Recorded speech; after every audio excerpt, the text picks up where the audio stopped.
Y continuamos con el relato informativo, precisamente con asuntos que tienen que ver con la actualidad económica, porque en los últimos minutos ha publicado sus actas el Banco de Inglaterra y el Comité de Política Monetaria del Banco de Inglaterra ha concluido en su última reunión, que se celebró el 15 de noviembre, que la incertidumbre en torno a las perspectivas económicas y los riesgos que las afectan han aumentado.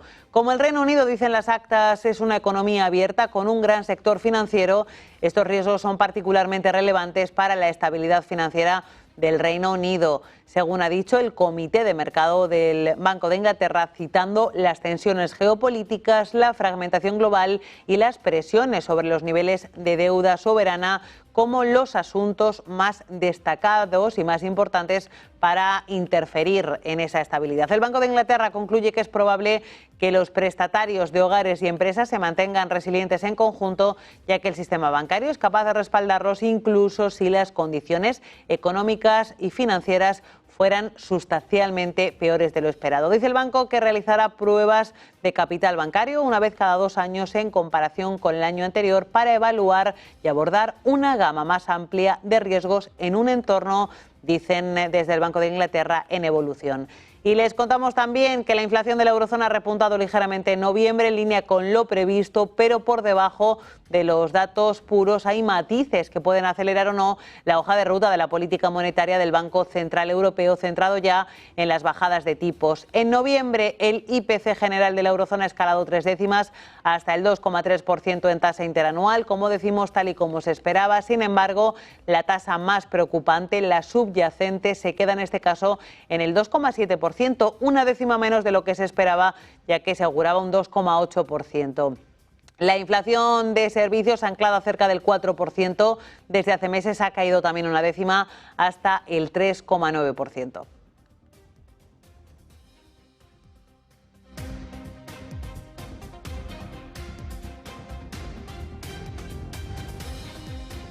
Y nos vamos en directo a la señal que nos llega desde el Banco de Inglaterra. Is that it has shown us how stress in one market can cascade into stress in another, and we're able to see that in peacetime and do something about it before we find ourselves in that context, in that environment. Second thing I'd say is do remember how big a stress the Suez is. It's faster, it's more wide-ranging, it's more persistent than anything we've seen in the past, and so one should expect there to be a market reaction to it. Nonetheless, your point about jump to illiquidity is well made. One of the things we're doing is working with the pensions regulator so that they can work with their pension fund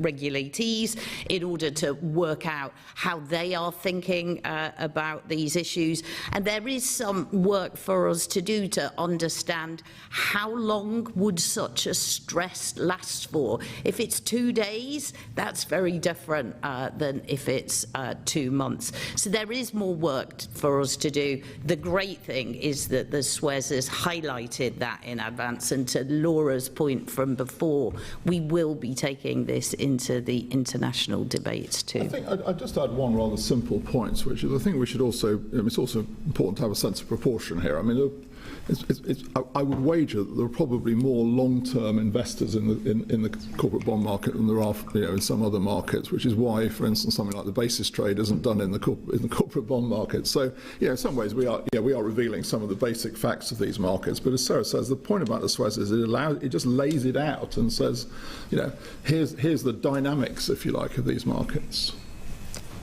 Perhaps I might add one other thing. In all of financial stability analysis, you build resilience in advance, but you don't build resilience to every possible state of the world, because to do so would be expensive and disproportionate. So some of the learnings can sometimes be for how do you deal with those events. Martin and then Tim. Hi, Martin Arnold, Financial Times. I have 2 questions, if I may.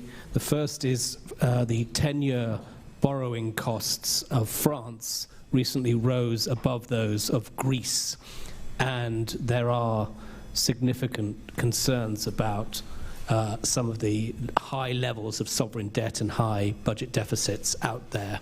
Has the Bank of England taken any action to examine the risks that could potentially stem from a rise in bond vigilantism, if I can call it that? And the second is, as a result of the Suez, are you more or less concerned about the risks to the financial system from outside the banks? Thank you. I'll start the first one. You may want to come in also on the second one. Well, I mean, obviously, Martin, we obviously watch the movement in government bond rates, as you say. I mean, one thing I would say is, and we've drawn this point out in quite a lot of financial stability reports over recent years, is that obviously, we do see actually, if anything, a shift in bond markets towards higher levels of borrowing on the sovereign side.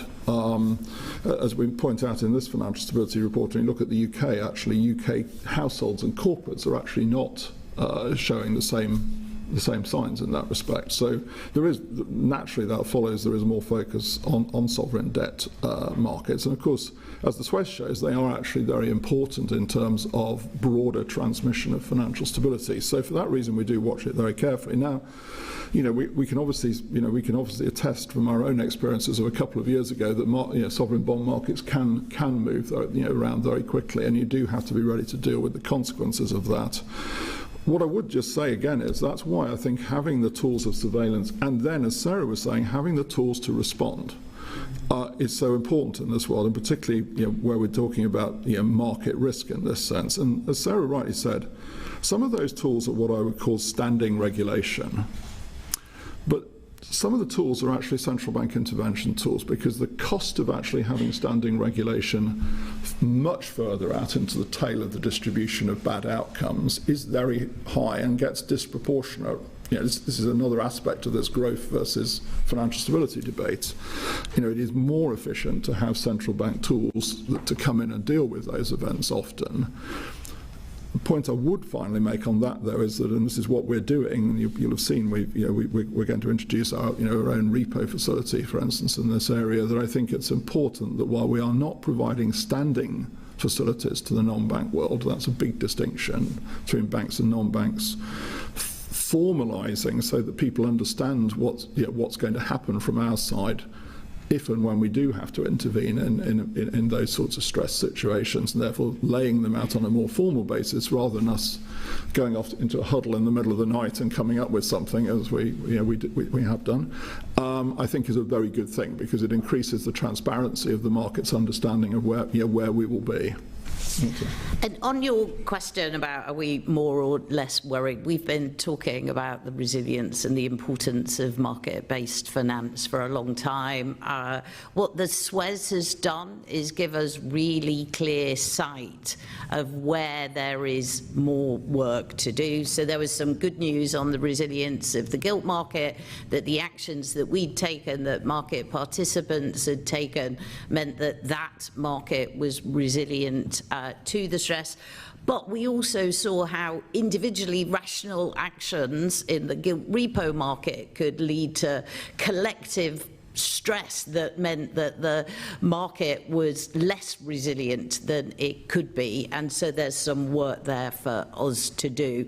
So am I more or less worried? I always was worried. I think this gives us a real agenda for our next steps, and that gives us confidence that at least we know what to do. I'm only worried when Sarah's not worried. Go ahead, Tim. Tim Wallace at the Daily Telegraph. Two questions as well, please, if I may. Firstly, given your worries on sovereign debt, how concerned are you about the UK's debt trajectory that the OBR spelled out last month? There's quite a big increase coming up. Is that sustainable? Are there risks to that, given the global hazards you've listed in the FSR? And secondly, on cyber attacks, what sort of cyber attacks do you have in mind? Are banks under more attack from... Sorry, on cyber attacks, what do you have in mind there? Is it hostile states attacking banks at the minute, or is it terrorist groups or fraudsters? Which sort of threats should we be concerned over? Well, Thanks, Tim. Start on the OBR. The OBR set out, as you said, actually, a long-run trajectory. And that's a very good thing that they do. I think the thing that I take from that is that it's a very timely and important reminder. And of course, this is not, by the way, I mean, the UK is not unique in this respect at all, by the way. I mean, it's not unusual that we have some very big headwinds running against us, I would say, almost globally. And the three that I would pick out are aging population.